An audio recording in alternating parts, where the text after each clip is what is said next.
கர்த்தருடைய பரிசுத்த நாமம் மகிமைப்படுவதாக. இந்த அருமையான 15வது நாள் உபவாச ஜெபத்தில் தேவ ஜனங்கள் எல்லாம் ஒரு மனதோடு கூடி வந்ததுக்காக நம்ம எல்லாரும் ஆண்டவருக்கு நன்றி செலுத்துவோம். ஆண்டவர் கொடுத்த ஒரு மனதிற்காக நன்றி செலுத்துவோம். நம்ம எல்லாம் ஜெபிக்கும் பொழுது அநேகருடைய சிறையிருப்பை கர்த்தர் மாற்றி நல்ல காரியங்களை அவர்கள் குடும்பத்தில் கேட்கும்படி செய்து கொண்டிருக்கிறார். அநேக நற்செய்திகள் வந்து கொண்டிருக்கிறது. அநேகருடைய லைஃப் கரை வந்து சேருகிறது. நெடு நாட்களாக நோவா தண்ணீர் எப்பொழுது வற்றும் என்று அவர் இருந்து கொண்டே இருந்தார், காத்து கொண்டு இருந்தார். எப்பொழுது தேசத்துக்குள் போவோம், எப்பொழுது எங்கள் ஜனங்கள் இந்த கட்டுப்பாடுகளில் இருந்து, இந்த பேழைக்குள் இருந்து எப்பொழுது வெளியே வருவாங்க என்று கர்த்தர் சித்தத்தில் இருந்தாலும் ஒரு காத்திருப்புக்குள் இருந்தார். ஒரு நாள் வந்தது, அந்த பேழை ஒரு மலையில் போய் உட்கார்ந்தது. எத்தனை பேர் விசுவாசிக்கிறீங்க? நெடு நாளாக இயங்கிக் கொண்டு நெடுநாளாக என் லைஃப் ஒரு கரையை வந்து சேராதா என்று இருக்கிற யாராக இருந்தாலும் சரி, தேவ ஜனமே, கர்த்தர் ஒரு கரைக்கு உங்களை கொண்டு வருகிறார். எத்தனை பேர் விசுவாசிக்கிறீங்க? கர்த்தர் என்னை கரைக்கு கொண்டு வருகிறார். விசுவாசத்தின் வாழ்க்கையில் ஒரு வெற்றியின் கரையை நான் அடைகிறேன். நான் பட்ட இன்னல்கள், உபத்திரவங்கள், வேதனைகளுக்கு பதில் உண்டு. நான் பட்ட நெருக்கத்திற்கு விடுதலை உண்டு.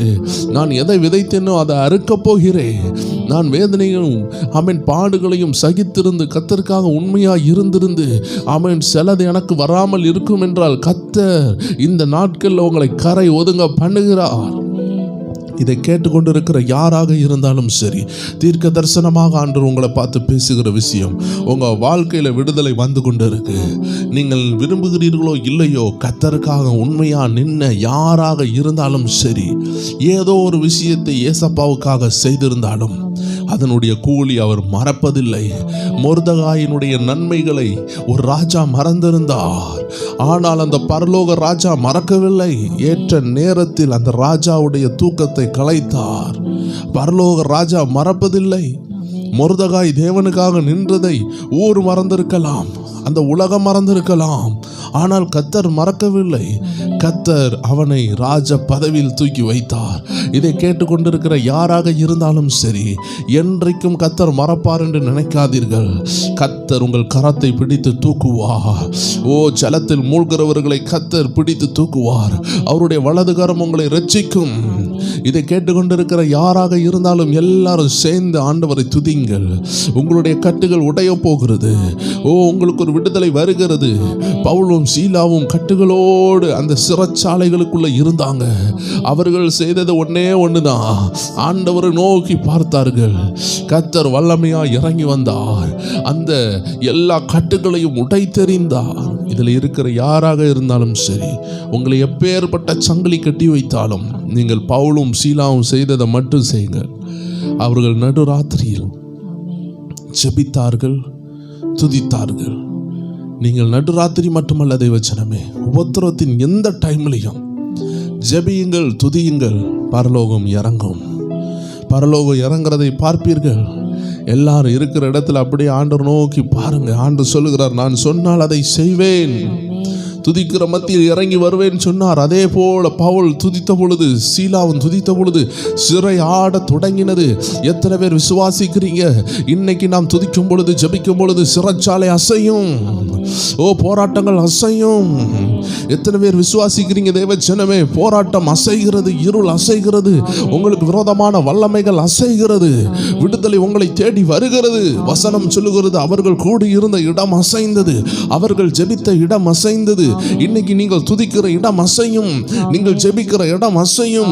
நீங்கள் யாருக்காக ஜெபிக்கிறீர்களோ அந்த நபருடைய உள்ளம் அசையும், அவர்கள் மனம் திரும்புவார்கள். எத்தனை பேர் விசுவாசிக்கிறீங்க? தேவ ஜனமே, இதுவரைக்கும் நடக்காமல் இருந்திருக்கலாம். இப்போ நீங்க இந்த வார்த்தை கேட்ட பிறகு ஜெபித்து பாருங்க. எந்த உள்ளம் அசையாமல் இருக்குதோ, எந்த கதவு திறக்காமல் இருக்குதோ, இந்த வார்த்தையின் வல்லமை அதை திறக்கும்.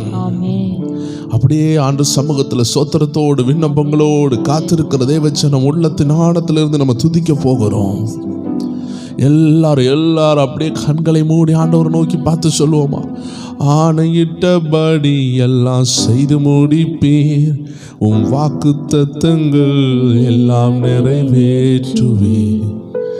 ஆணையிட்டபடி எல்லாம் செய்து முடிப்பீர், வாக்குத்தத்தங்கள் எல்லாம் நிறைவேற்றுவீர். நீ சொன்ன நல்வார்த்தை நிறைவேறும், என்றும் தவறாமல் நிறைவேற்றும் தெய்வம் நீ. சொல்லுங்க, நீ சொன்ன நல்வார்த்தை நிறைவேறும், அவர் சொன்ன அதை செய்வார். என்றும் தவறாமல் நிறைவேறும். அவர் உங்க வாழ்க்கையில இறங்கி வரப்போகிறாரு. மாற்றங்களை பார்க்க போறீங்க.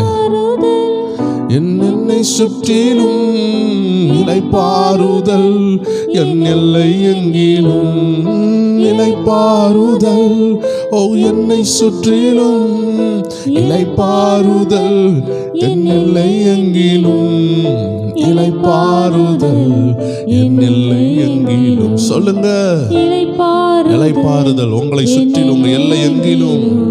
ஓ, இளைப்பாறுதல் என்னை சுற்றிலும், இளைப்பாறுதல் என் எல்லை எங்கிலும். சொல்லுங்க, இளைப்பாறுதல் என்னை சுற்றிலும், இளைப்பாறுதல் என் எல்லை எங்கிலும், இளைப்பாறுதல் என் எல்லை எங்கிலும், இளைப்பாறுதல் என் எல்லை எங்கிலும். யுத்தங்களும் ஓயும், ஈட்டிகளும் முறியும், ரதங்கள் அக்கினியால் சுட்டெரிக்கப்படும்.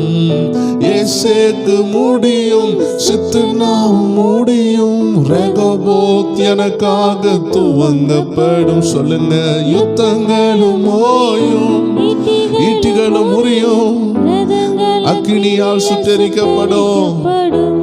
ஓ, ஏசேக்கு முடியும், சித்துனாவும். ஓ, எல்லா கசந்த அனுபவங்கள், எல்லா வேதனையின் அனுபவங்கள் முடியும். எதிர்ப்பவர் என்றும் எனக்கு இல்லை, வழக்காடுவோர் இனி எவரும் இல்லை. சொல்லுங்க, சொல்லுங்க, விசுவாசத்தோடு சொல்லுங்க. எதிர்ப்பவர்கள் இன்றையோடு முடிகிறார்கள். வழக்காடுவோர் இனி எவரும் இல்லை. நீ சொன்ன நல்வார்த்தை நிறைவேறும், என்றும் தவறாமல் நிறைவேற்றும் தெய்வம் நீர். நீ சொன்ன நல்வார்த்தை நிறைவேறும், என்றும் தவறாமல் நிறைவேற்றும் தெய்வம் நீ. இளைப்பாறுதல், ஓ, என்னை சுற்றிலும் இளைப்பாறுதல், என் எல்லை எங்கிலும் இளைப்பாறுதல், என்னை சுற்றிலும் இளைப்பாறுதல், என் எல்லை எங்கிலும் இளைப்பாறுதல், என் எல்லை எங்கிலும் இளைப்பாறுதல், என் எல்லை எங்கிலும். செங்கடலும் தீரக்கும், கண்மலையும் பிளக்கும், எரிகோக்கள் எனக்காக தகர்க்கப்படும். சொல்லுங்க, கற்பங்களும் உயிர்க்கும், கண்ணீர்கள் களிப்பாக மாற்றப்படும். செங்கடல்கள் தீரக்கும், கண்மலையும் பிளக்கும், எரிகோக்கள் எனக்காக தகர்க்கப்படும். கட்டுகளும் உடையும், கற்பங்களும் உயிர்க்கும், கண்ணீர்கள் களிப்பாக மாற்றப்படும். ஓ, தகுதியே இல்லை என சொல்வோர் முன், தரமான உயர்வுகள் எனக்கு அளிப்பே. தகுதியே இல்லை என சொல்வோர் முன், தரமான உயர்வுகள் எனக்கு அளிப்பே. இளைப்பாறுதல் என்னை சுற்றிலும், இளைப்பாறுதல் என் எல்லை எங்கிலும். தேவச்சனமே சொல்லுங்க, ஒரு இளைப்பாறுதலை கட்டளையிடுகிறார். உங்க குடும்பத்துக்கு ஒரு இளைப்பாறுதல் வரும். ஈட்டிகள் எல்லாம் முறியும், ஆயுதங்கள் உடையும், வெண்கல கதவுகள் திறக்கும், இரும்பு தார்ப்பாக்கள் திறக்கும், மந்திர கட்டுகள், பில்லி சூரியங்கள், தலைமுறை ஆவிகள், சாப கட்டுகள் எல்லாம் உங்களை விட்டு உங்களோடு அது மறைகிறது. உங்கள் குடும்பத்துக்குள்ள அது இனி வராது. நீங்க தான் அந்த கடைசி நபர். நீங்கள் தான் அந்த யுத்தத்தை முடிக்க போகிறீங்க. தாவீது எப்படி அந்த கோலியாத்தினுடைய தலையை நிர்மூலமாக்கினானோ, ஓ, நீங்கள் தான் உங்களால் தான் உங்க குடும்பத்துக்குள்ள ஒரு மகிமை இறங்க போகிறது. நீங்க தான் இந்த உபவாச ஜெபத்தில் செபித்துக் கொண்டிருக்கிறீங்க. உங்களை கொண்டு ஒரு எழுப்புதல், உங்களை கொண்டு ஒரு இளைப்பாறுதலை, உங்கள் ஜெபத்தை கொண்டு ஒரு மகிமை உங்க வீடுல இறங்க போது. விட்டு விடாதீர்கள், உங்கள் ஜெபத்தை விடாதீர்கள், உங்கள் வல்லமையை விட்டு விடாதீர்கள். தேவன் உங்களுக்கு தரும் அந்த மகிமையை இழந்து விடாதீர்கள். போராடுங்கள். போராடும் பொழுது வெற்றி. எதிரி வில்லன் ஜெயிக்கணும், தேவ ஜனம் ஜெயிக்கணும். அதுதான் தேவனுடைய சித்தம். இந்த வார்த்தைகளை சொல்ல சொல்ல உங்க எல்லைகளை சுற்றிலும், உங்க வீடை சுற்றிலும் ஒவ்வொரு மேலையும் இளைப்பாறுதல், இளைப்பாறுதல். சொல்லுங்க, இளைப்பாறுதல். எனக்கு ஒரு இளைப்பாறுதல், என் குடும்பத்துக்கு இளைப்பாறுதல், என் கணவருக்கு இளைப்பாறுதல், என் மனைவிக்கு இளைப்பாறுதல், என் பிள்ளைகளுக்கு இளைப்பாறுதல். வாயை திறந்து சொல்லுங்க. விசுவாசத்தினால் நீதிமான் பிழைப்பான். இளைப்பாறுதல் இல்லாம இருக்குதா? வருமானத்துல இளைப்பாறுதல் இல்லையா? பிசாசு அப்போ போராடுகிறானா? குடும்பத்துல இளைப்பாறுதல் இல்லையா? வாயை திறந்து சொல்லுங்க. நீங்க வாயை திறந்து இளைப்பாறுதல் எனக்கு வேண்டும் என்று கேட்கும் பொழுது பரலோகம் இளைப்பாறுதலை கட்டளையிடும். Demand for peace, demand it. கேளுங்கள், கொடுக்கப்படும். வாயை திறந்து சொல்லுங்க. என் கணவர் மேல ஒரு இளைப்பாறுதல், என் குடும்பத்தில் ஒரு இளைப்பாறுதல், என் ஜப வாழ்க்கையில் ஒரு இளைப்பாறுதல், எல்லாவற்றிலும் என் தேவன் ஒரு இளைப்பாறுதலை தாருமப்பான்னு சொல்லுங்க. இது தேவனுடைய சித்தம். அந்தகார ஆவிகள் உங்களை ஜெயிப்பதில்லை. சர்ப்பங்களையும் தேள்களையும் மிதிக்க நீங்க அழைக்கப்பட்டிருக்கிறீர்கள். ஆண்டவராகிய இயேசு எல்லா பிசாசின் வல்லமைகளையும் அழித்திருக்கிறார். இருளின் ஆவிகளை அழித்தா. அவைகள் உங்களை ஜெயிப்பதில்லை, அவைகள் உங்களை ஆளுவதில்லை. அவைகளுக்கு விட்டு கொடுக்காதீங்க, பிசாசுக்கு இடம் கொடுக்காதீர்கள் என்று வேதம் சொல்லுகிறது. எழும்பி பிரகாசி தேவ ஜனமே. என் எல்லை எங்கிலும் இளைப்பாறுதல், என் எல்லை எங்கிலும் இளைப்பாறுதல், என் எல்லை எங்கிலும். சூழ்நிலைகள் மாறும், என் தலையும் நிமிரும், பகைத்தோரின் கண் முன்னே உயர்வு வரும்.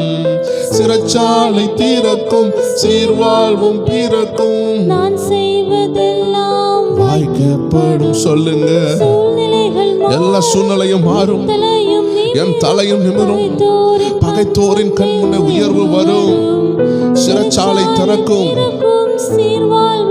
எஸ், ஒருக்கா கூட சொல்லுவோமா? சிறைச்சாலை மாறும், சீர்வாழ்வு பிறக்கும், நான் செய்வதெல்லாமே வாய்க்கப்படும். விடை காணா கேள்விக்கு பதில்கள் வரும், தினம் தடையில்லா நன்மைகள் தேடி வரும். சொல்லுங்க, விடை காணாத கேள்விகளுக்கு இந்த வருஷம் பதில் வரும். எத்தனை தேவ ஜனம் அதுக்கு ஒப்பு கொடுக்குறீங்க? ஒருக்கா கூட சொல்லுங்க. விடை காணாத கேள்விகள் இருக்குதா? தேவ ஜனமே, ஆராதிக்கிற தேவ ஜனமே, இதற்கு என்ன விடை? இதற்கு என்ன விடை? What is the answer for this question? How long I want to suffer? இதுவரைக்கும் நான் சகித்தது போராதா?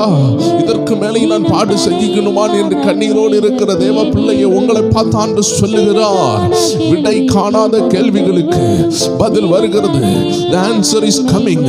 மகிமையின் ராஜா வருகிறார், மகிமையின் ராஜா வருகிறார். அவர் உட்பிரவேசிப்பார், உங்க வீட்டில் உட்பிரவேசிப்பார். சகையுவின் வீட்டில் வந்த ஆண்டவர் உங்க வீட்டுக்கு வருகிறார். How many are ready to receive? எத்தனை பேர் அவரை உங்க வீட்டுக்கு கூட்டு போறீங்க? எத்தனை பேர் உங்க கூட அவரை வச்சிருப்பீங்க? எத்தனை பேர் அவரை சந்தோஷமாக அப்பா என் வீட்டில் இருங்கன்னு சொல்வீங்க? உங்க வாழ்க்கை மாறுகிறது. தினம் தடையில்லா நன்மைகள் தேடி வரும். நீ சொன்ன நல்வார்த்தை நிறைவேறும், நிறைவேறும், நிறைவேற்றும் தெய்வம் நீ, தெய்வம் நீ. நல்வார்த்தை நிறைவேறும், தவறாமல் நிறைவேற்றும். எல்லாரும் சேர்ந்து சொல்லுவோம். இளைப்பாறுதல் என்னை சுற்றிலும், இளைப்பாறுதல் என் எல்லை எங்கிலும். சொல்லுங்க, சொல்லுங்க. ஒரு இளைப்பாறுதல் இறங்குகிறது, ஒரு இளைப்பாறுதல். உங்க வாயை திறந்து நீங்க விசுவாசமா சொல்ல சொல்ல ஒரு இளைப்பாறுதல் இறங்குது தேவ ஜனமே. இளைப்பாறுதல் என் எல்லை எங்கிலும், இளைப்பாறுதல் என் எல்லை எங்கிலும். இளைப்பாறுதல் எல்லை எங்கிலும், இளைப்பாறுதல் என் எல்லை எங்கிலும். இளைப்பாறுதல் என் எல்லை எங்கிலும். இளைப்பாறுதல் என்னை சுற்றிலும், இளைப்பாறுதல். சொல்லுங்க, சொல்லுங்க. இளைப்பாறுதல் என்னை சுற்றிலும், இளைப்பாறுதல். இளைப்பாறுதல், என் எல்லையெங்கிலும் ஓ இளைப்பாறுதல் என் எல்லை எங்கிலும். ஆணையிட்டபடி எல்லாம் செய்து முடிப்பேன், உன் வாக்குத்தத்தங்கள் நிறைவேற்றுவீர். சொல்லுங்க, ஆணையிட்டபடி அவர் ஆணையிட்டபடி எல்லாம் செய்து முடிப்பாரு. வாக்குத்தத்தங்களை எல்லாம் நிறைவேற்றுவாரு. ஏன் பயப்படுறீங்க தேவச்சனமே? பயப்படாதீங்க. தாமதித்தாலும் தவறாமல் வருவாரு. காத்திருக்க வைத்தாலும் கடைசியா செய்து முடிச்சிருவாரு. தடையே படாது. அவர் சொன்னது தடைப்படாது. நீர் சொன்ன நல்வார்த்தை நிறைவேறும், என்றும் தவறாமல் நிறைவேற்றும் தெய்வம் நீர். நீர் சொன்ன நல்வார்த்தை நிறைவேறும், என்றும் தவறாமல் நிறைவேற்றும். எல்லா கைகளை உயர்த்தி சொல்வோமா? இளைப்பாறுதல் என்னை சுற்றிலும், இளைப்பாறுதல் என் எல்லை எங்கிலும், இளைப்பாறுதல் என்னை சுற்றிலும், இளைப்பாறுதல் என் எல்லை எங்கிலும், இளைப்பாறுதல் என் எல்லை எங்கிலும், இளைப்பாறுதல் என் எல்லை எங்கிலும், இளைப்பாறுதல் என் எல்லை எங்கிலும். Hallelujah, hallelujah. Thank you Holy Spirit. Amen. Thank you Holy Spirit. ஆண்டவர் உங்க கைகள் ஒரு திறந்த சாவியை கொடுக்கிறார், திறந்த வாசலின் சாவி. ஆமென். நான் பார்க்கிறேன் தேவச்சனமே, உங்க கைகளில் ஒரு சாவி கொடுக்கப்படுகிறது. இப்படி ஒரு தரிசனத்தை அவர் காட்டுகிறார்னா, இனி எத்தனை பூட்டப்பட்ட கதவு வந்தாலும் இந்த சாவியால் திறப்பீங்க. பவுலும் சீலாவுக்கு பூட்டப்பட்ட கதவு வந்துச்சு. ஒரு ஊழியர் அழகாக சொன்னாரு, பவுலும் சீலாவும் பார்த்து பிசாசு கேட்டிருப்பான். பவுலும் சீலாவை பார்த்து பிசாசு நிந்திச்சிருப்பான். பாத்தியா பாத்தியா, உன் கையை கட்டிட்டேன், உன் காலை கட்டிட்டேன், தொழு மரத்தில் கட்டி போட்டாருங்களாம். உன்னை காயப்படுத்திட்டேன், அதை செஞ்சிட்டேன், இதை செஞ்சிட்டேன், உன்னை ஒரு ரூமில் வச்சு பூட்டிட்டேன், உன்னை வெளியவே விட முடியாது. அப்போ பவுல் சிரிச்சிட்டு சொல்லியிருப்பாராம். அந்த ஊழியர் அழகாக சொன்னார், நீ எல்லாத்தையும் கட்டி போட்ட, என் வாயை கட்டி போட மறந்துட்டிய அப்படின்னு சொல்லிட்டு வாயை திறந்து ஆராதிச்சாராம். வாயில தாங்க இருக்குது உங்க சாவி, உங்க வாய்க்குள்ள இருக்குது. நீங்க விசுவாசத்துல நிரம்பி கட்டளை கொடுத்தீங்கன்னா மரித்தது உயிர்க்கும். நீங்க ஆவியில் நிரம்பி ஜெபித்தீர்களா கட்டுகள் உடையும். சோ தேவ ஜனமே, உங்க வாயை திறந்து நீங்க கட்டளை இடணும். அந்த கட்டளைக்காக தான் பரலோகம் காத்து இருக்குது. உங்க வாயை திறந்து நீங்க போடுகிற ஒவ்வொரு கட்டளை ஆண்டவருடைய தூதர்களை இறங்க பண்ணும், மாற்றங்களை உண்டாக்கும். ஸோ தேவ ஜனமே, பவுலும் சீலாம் வாயை திறந்தார்கள், அற்புதங்களை பார்த்தார்கள். ஸோ அந்த சாவியை உங்கள் வாயில் உள்ள வார்த்தை தான். அந்த சாவியை உபயோகப்படுத்துங்க. இன்னைக்கு அந்த சாவியை எப்படி உபயோகப்படுத்தணும்னு நம்ம பார்க்க போகிறோம். எத்தனை பேர் ஆயத்தமாக இருக்கிறீங்க? ஹல்லேலூயா. எல்லாரும் ஆண்டவருக்கு நன்றி செலுத்துவோமா? ஆண்டவர் நம்மளோடு பேச விரும்புகிறார். உள்ளத்தை ஒப்பு கொடுப்போமா தேவ ஜனமே? ஆண்டவரே என்னோடு பேசுங்க என்று சொல்லுங்க. அப்பா என்னோடு இடைப்படுங்கப்பா, உங்க பிரசன்ஸ் பயங்கரமா இறங்கி இருக்கு, எங்க வீட்டில் இறங்கி இருக்கு. இப்பொழுதே இந்த ரகசியம், இந்த அபிஷேகம் வேதத்தில் இருந்து, வேதத்தில் எப்படிலாம் தேவ ஜனங்கள் இந்த ரகசியத்தை உபயோகப்படுத்தினாங்களோ அதே போல இன்னைக்கு நான் உபயோகப்படுத்தினேன். என்னை கொண்டு அதை செய்யுங்க என்று நீங்கள் ஜெபியுங்கள். இன்னைக்கு மோசே இல்லை, பவுல் இல்லை, இன்னைக்கு எஸ்தர் இல்லை, தெபோராள் இல்லை, இன்னைக்கு சிம்சோன் இல்லை, மத்தேயு, மார்க், லூக்கா, யோவான் யாருமே இல்லை. இன்னைக்கு நீங்க தான் இருக்கிறீங்க. அவர்கள் இருக்க வேண்டிய இடத்துல நீங்க இருக்கிறீங்க. நீங்க என்ன செய்ய போறீங்க? பின்வாங்கி ஓட போறீங்களா? கர்த்தருக்காக சாதிக்க போறீங்களா என்ற ஒரு கேள்விக்கு நீங்கள் பதில் சொல்ல வேண்டும். நீங்கள் சாதிப்பீர்கள் என்றால் பெற்றுக்கொள்ளுங்க ஒரு திறந்த வாசலின் சாவி. ஹல்லேலூயா. Thank you Holy Spirit. ஆம் தேவச்சனமே, இன்னைக்கு நம்ம பார்க்க போகிற ஆண்டவருடைய அருமையான வார்த்தை இருக்குதே, உங்கள் வாழ்க்கையை தலைகீழாக மாற்ற வல்லமை உள்ளது. இதை நீங்கள் எந்த சூழ்நிலையில் கேட்டுக்கொண்டிருந்தாலும் சரி, உங்கள் இருதயத்தை மட்டும் திறந்து கொடுங்களேன். நான் கண்டிப்பாக சொல்ல முடியும், இந்த செய்தியை கேட்குற யாராக இருந்தாலும் உங்கள் வாழ்க்கையில் சாதிப்பீங்க. அன்றைய காலத்தில் எலியாவுக்கு பின்னாடி ஒரு மனிதன் போய்கொண்டே இருந்தார். அவருடைய பெயர் தான் எலிசா. அப்போ இந்த எலியா என்ன செய்கிறார்னா, கொஞ்சம் பேசுகிறாரு, நான் அங்கே வரைக்கும் போயிட்டு வரேன்னு சொல்கிறாரு. ஆனால் இந்த எலிசா விட்டபாடு இல்லை. எங்கெல்லாம் எலியா போகிறாரு அங்கெல்லாம் போய் கொண்டு இருந்தார். ஏன்னா எலிசாவுடைய ஒரே குறிக்கோள் எதனாலும் இழக்கலாம், ஆனால் என் வாழ்க்கை என் ஊழியம் இந்த அபிஷேகத்துக்குள்ளே இருக்குது, இந்த ஆவியானவருடைய வல்லமைக்குள்ளே இருக்குது. ஸோ இதை நான் பெற்றுக்கொள்ள மிஸ் பண்ணிடக்கூடாதுன்னு தூங்காமல் கொல்லாமல் எங்கெல்லாம் எலியா போகிறாரோ அங்கெல்லாம் கூடவே சென்று கொண்டிருந்தார். இதை கேட்டுக்கொண்டிருக்கிற யாராக இருந்தாலும் சரி, நீங்கள் எதனாலும் சோர்வாக விட்டு விடலாம். தெய்வஜனமே, ஒரு வாய் சோரை விட்டு விடலாம், பணத்தை விட்டு விடலாம், உங்கள் லேண்டை கூட யாராவது பிடிவாதமாக வாங்கினா நீங்கள் விட்டு கொடுக்கலாம். உங்கள் வஸ்திரத்தை கேட்குறவனுக்கு அதை கொடுன்னு தான் வேதம் சொல்லுது. உன்னை பிடிவாதமாக 1 மைல் நடக்க சொன்னால் 2 மைல் நடக்க சொல்லுது. எதனாலும் விட்டு கொடுக்குற நம்ம பரிசுத்த ஆவியானவரை விட்டு கொடுக்க முடியாது, தேவனை நாம் விட்டு கொடுக்க முடியாது. ஸோ உபத்திரங்கள் வரும் பொழுது இன்னைக்கு ஆண்டவர் நம்மளை பார்த்து சொல்லுகிற காரியம், என்ன ஆனாலும் கர்த்தருடைய ரகசியத்தை கண்டுபிடிக்கிற வரைக்கும் விடாதீர்கள். உங்க லைஃபுக்குன்னு ஒரு ரகசியம் இருக்குது தேவஜனமே, அந்த ரகசியம் என்னன்னு கற்றுக்கொள்ளுங்க. ஆவியானவர் அதனாலதான் இந்த கிறிஸ்தவ பாதையில் இந்த ஆவிக்குரிய வாழ்க்கையில ஒவ்வொரு நாளும் உங்களோடு பேசிக்கொண்டே இருக்கிறார், ஒவ்வொரு நாளும் ரகசியங்களை வெளிப்படுத்துகிறார். ஸோ தேவஜனமே, இந்த எலிசாவை பாருங்கள், அப்படியே பின்தொடர்ந்து போய் ரெட்டத்தனையான கிருபையை பெற்றுக்கொண்டார். ஏன்னா இந்த புதிய ஏற்பாட்டின் காலத்தை போல பரிசுத்த ஆவியானவர் அவங்க மேலே எப்பொழுதுமே இருந்ததாக சரித்திரம் இல்லை. எப்போமாவது தான் வந்துட்டு போவார் பழைய ஏற்பாட்டில். ஸோ அதனால தான் அவர் ரொம்ப கிரேசி ஆகிட்டார், ரொம்ப அவர் ஸ்ட்ராங் ஆகிட்டார், ரொம்ப ஸ்ட்ராங்காக அதை நான் விடவே மாட்டேன்னு சொல்லிட்டாரு. ஸோ நேற்றுக்கு தினத்தில் கூட நம்ம பார்த்தோம், நம்ம வாழ்க்கைக்காக நம்ம சில உபத்திரவத்தில் இருக்கும் பொழுது நம்ம என்ன செய்யணும், நம்ம வாழ்க்கைக்காக என்ன செய்யணும், நம்ம வாழ்க்கை நல்லா இருக்க என்ன செய்யணும். நம்ம வாழ்க்கை நல்லா இருக்கணும்னா நம்ம அவிசுவாசமாக பேசக்கூடாதுன்னு நம்ம நேற்றுக்கு பார்த்தோம். அவிசுவாசத்தில் பேசுகிற நபர்களுடைய அவுட்புட் என்ன நடந்துச்சு, ரிசல்ட் என்ன ஆச்சு, அவர்களுக்கு என்ன அவுட்புட் வந்துச்சுன்னு நம்ம பார்த்தோம். இன்னைக்கு ஆண்டவர் சொல்லுகிறாரு, இன்னைக்கு விசுவாசத்தை பேசினவர்கள், கர்த்தரை பின்தொடர்ந்தவர்கள், உபத்திரத்தின் மத்தியில் அவங்க போகும் பொழுது அவங்க வாயிலிருந்து புறப்பட்டது என்னன்னு பார்க்க போகிறோம். ஸோ தேவஜனமே, ஒரு நீரூற்று இருக்குன்னு வைங்களேன், அந்த நீரூற்று தோண்ட தோண்ட தோண்ட தோண்ட தித்திக்கும் தண்ணீரை தான் தரும். ஆனால் ஒரு சாக்கடையை தோண்ட என்ன வரும், அழுக்கும் சாக்கடை வரும்.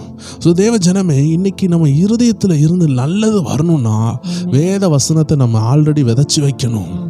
கையில் வேதம் தந்துட்டார்னு விட்டுறக்கூடாது. வேதத்தை விதைச்சி வைக்கிறவங்க தான் பாக்கியவான்கள். கிறிஸ்தவர்கள் பாக்கியவான்களான்னு கேட்டால் கிறிஸ்துவுக்குள் இருக்கிறவர்கள் தான் பாக்கியவான்கள். கிறிஸ்தவர்கள் எல்லாரும் பாக்கியவான்கள் சொல்ல முடியாது. ஏன்னா கிறிஸ்துவை உடையவர்கள் தான் கிறிஸ்தவர்கள்.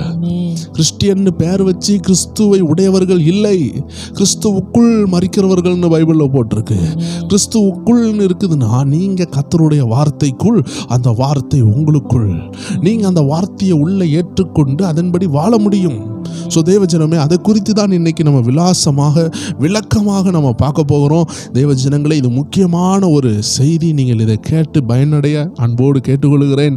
தேவஜனமே, ஒவ்வொரு உபத்திரவத்தின் ஆழத்தில் ஒவ்வொரு தேவ மனிதர்கள் போகும் பொழுது அவர்கள் வாயிலிருந்து பிறந்தது ஜீவ ஊற்று. ஏன்னா உள்ளே இருந்தது வசனம். உள்ளே இருந்த வசனத்தை அவர்கள் வெளியே சொல்லும் பொழுது அழகாக சொல்லுகிறாங்க. நம்ம ஆண்டவராக இயேசுவை சிலுவையில் நொறுக்கும் பொழுது அவர் சொன்னார், இவர்களை மன்னியும் என்று சொன்னார். முடிஞ்சா இறங்கிவான்னு சொன்னவங்கள நீங்கள் என்ன செஞ்சுருப்பீங்க? சிலுவையில் இருந்து நீ தான் தேவனா இறங்கிவான்னு சொன்னால் நீங்கள் என்ன செய்வீங்க? எவ்வளோ கோவம் வந்திருக்கும் நமக்கு. நாம இருந்தா, நம்ம தான் அந்த இடத்துல இருந்தா இறங்கி வந்து காமிச்சிருப்போம். நான் தான் பெரிய ஆள்னு காமிச்சிருப்போன்னு வைங்களேன். ஒரு எடுத்துக்காட்டுக்கு இயேசு அதை செய்யலை. அதை செஞ்சவங்களை அவர் எவ்வளோ அழகாக ட்ரீட் பண்ணுறாரு பாருங்க. அவங்க அறியாமல் செய்கிறாங்க. ஆண்டவரை மன்னிங்கப்பான்னு விட்டுட்டாரு. ஸ்தேவானை பாருங்க, கல்ல எறிந்து கொள்றாங்க. ஆனாலும் என்ன சொல்றாரு? ஆண்டவரே மன்னிங்க. உங்களுக்காக அந்த வசனத்தை வாசிக்கிறோம் பாருங்க தேவஜனமே. அவனோ முழங்கால் படியிட்டு ஆண்டவரே இவர்கள் மேல் இந்த பாவத்தை சுமத்தாதிரும் என்று மிகுந்த சத்தமிட்டு சொன்னான். இப்படி சொல்லி நித்திரை அடைந்தான். அல்லேலூயா சொல்லலாமா? ஆண்டவரே இவங்க மேல இந்த பாவத்தை சுமத்தாதிரும். ஒரு அல்லேலூயா சொல்லுங்களேன். எவ்வளவு நல்ல மனசு பாருங்களேன். உடைக்கப்பட்டு உயிரே போகும் பொழுது அவன் வாயிலிருந்து புறப்பட்டு வந்தது அவங்களை ஆசீர்வதித்தது. வசனம் சொல்லுது, வாயிலிருந்து புறப்பட்டு வருகிறது மனுஷனை தீட்டுப்படுத்தும். உங்க வாயிலிருந்து என்ன புறப்படுகிறது? சாபமா, கோபமா, எரிச்சலா, இல்ல ஆசீர்வாதமா? எரிச்சல் கோபம் புறப்படுதுன்னா தேவஜனமே உங்கள் உள்ள பிரச்சனை இருக்குது, உங்களுக்குள்ள வசனம் இன்னும் கிரியை செய்யலை, உங்களுக்குள்ள ஆவியான ஒரு கிரியை செய்ய தடையாக இருக்குது. நீங்கள் விட்டு கொடுக்கணும். நீங்கள் விட்டு கொடுக்கறதுனா என்னன்னா தேவஜனமே, நமக்குள்ளே இருந்து கோவம் எரிச்சல்லாம் வெளியே வந்துக்கிட்டே இருக்குதுன்னா நமக்குள்ளே இருக்கிறது வசனம் அல்ல, நமக்குள்ள பயம் இருக்குது, நமக்குள்ள எரிச்சல் இருக்குது, நமக்குள்ள சோர்வு இருக்குது, பெருமை இருக்கலாம், இச்சைகள் இருக்கலாம், என்ன இருக்குது நம்ம தான் ஆராய்ச்சி பண்ணணும். பவுல் அழகா சொல்றாரு, நம்மை நாமே நிதானித்து பார்த்தால் நம்ம நியாயம் தீர்க்கப்பட மாட்டோம். நம்ம ஆபத்திலிருந்து தப்பிக்கணுமா, வாழ்க்கை ஆசீர்வாதமா இருக்கணுமா, நம்மை நாமே நிதானித்து பார்ப்போம். நம்மை நாமே நிதானித்தால் தப்பிச்சு விடுவோம் தேவஜனமே.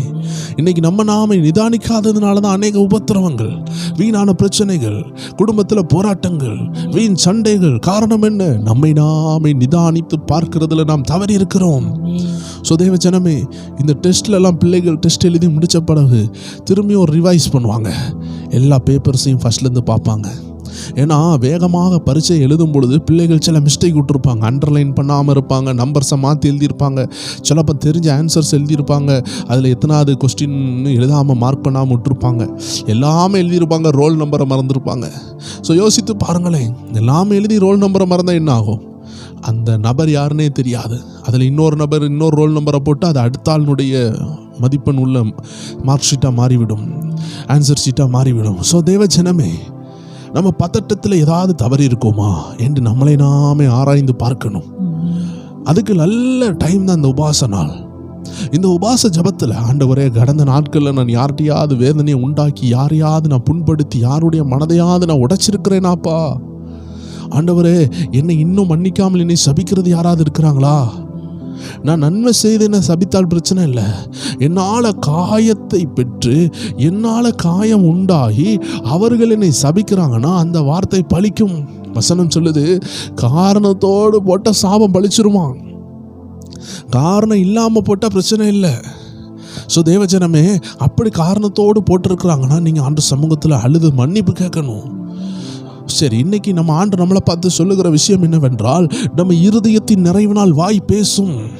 உங்கள் வாயிலிருந்து வர்றது தான் நடக்கும். இப்போ நீங்கள் என்ன பேசி கொண்டு இருக்கிறீங்க? இந்த மீட்டிங் முடிந்த பிறகு உங்கள் வாயிலிருந்து அவிசுவாசம் வருமா, விசுவாசம் வருமானு சோதித்து பாருங்கள். ஒருவேளை அதில் தவறு இருக்குதுன்னா இப்பொழுதே திருத்தி கொள்ளலாமே. நீங்கள் இந்த ஜபத்தில் சோத்திரத்தோடு இருந்தீங்கன்னா இந்த செய்தி முடியும் பொழுதே உங்களை திருத்தி கொள்ள முடியும். ஏனென்றால் உங்கள் வாழ்க்கை ஜீவியம் உங்களுக்கு மட்டும்தான் தெரியும். நம்ம இருதயம் தான் நமக்கு சாட்சி கொடுக்கிறது. நம்ம இருதயத்திலையும் தேவன் பெரியவராக இருந்து நமக்கு சாட்சி கொடுப்பார். ஸோ தேவஜனமே, நம்ம இருதயமே நம்மளை குற்றவாளியாக தீர்க்கும் என்றால் நாம் நியாய தீர்ப்புக்கு எப்படி தப்பிக்க முடியும்?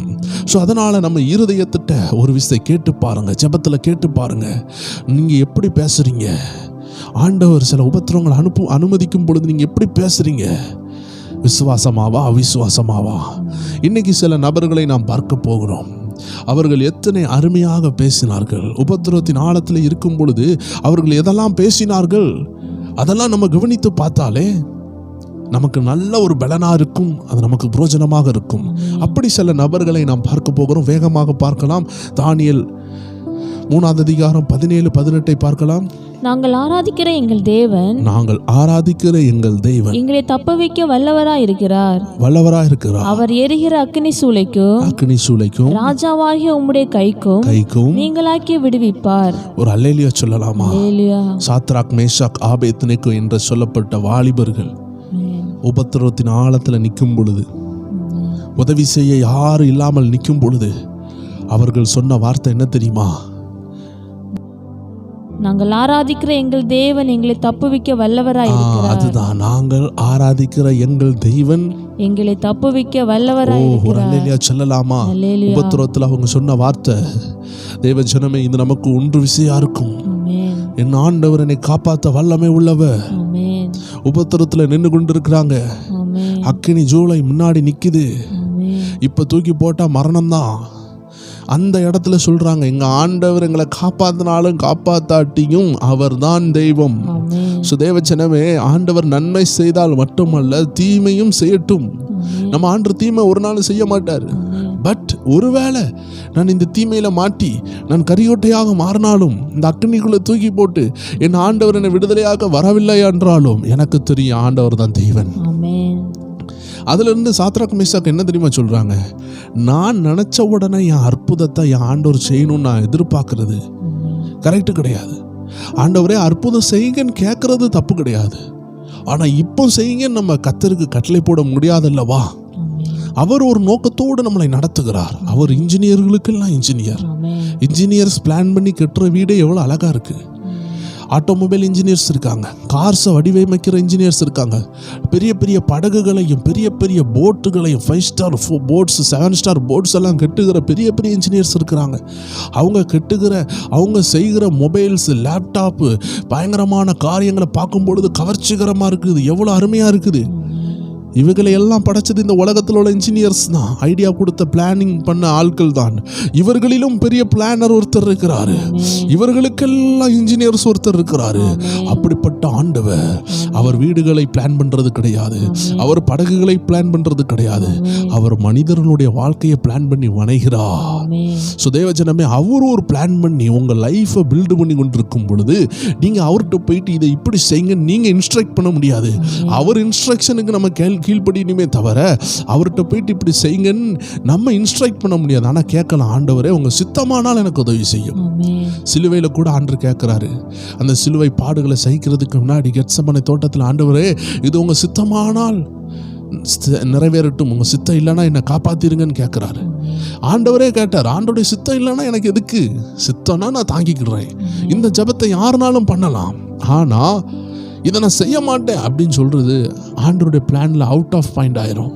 ஆனா இந்த சாத்ராக் மேஷாக் உபத்திரவத்தில் அழகா சொல்றாங்க, ஆண்டவரே நீங்க எங்களை காப்பாத்தாட்டி நீங்க தான் ஆண்டவர், ஆனா முடிஞ்சா காப்பாத்துங்க, எங்களை காப்பாத்தி உதவி செய்ய நீர் வல்லமை உள்ளவரா இருக்கிறீர். அதனாலதான் அழகா சொல்றாங்க, என்ன சொல்றாங்க, விடுவிக்காமல்